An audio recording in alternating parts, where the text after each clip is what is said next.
ঈসা নবী আলাইসাল্লাম বলতেন, মৃত্যু যাদের অখণ্ডিত বিধিলিপি তাদের পক্ষে যবে রুটি সুপেয় পানির আর 3.5 হাত একটু শোয়ার জায়গা তো পরম পাওনা। হজরত হাসিম মক্কি রহমতুল্লাহ আলাইয়ে কসাইখানার নিকট দিয়ে যাচ্ছিলেন।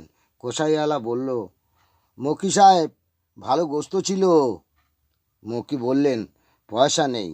সে বলল, বাকি দেব। বললেন, ঠিক আছে, রাখুন, বাকিতে রেখে দিন।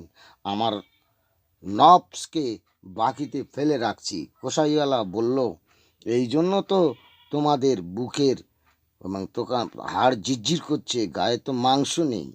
ভাল মন্দ খাও। মক্কি রহমতুল্লাহ আলাইহি বললেন, আর ভাই বলো না, এই দেহের মাংস কবরের পোকা খেয়ে পেরে উঠবে না।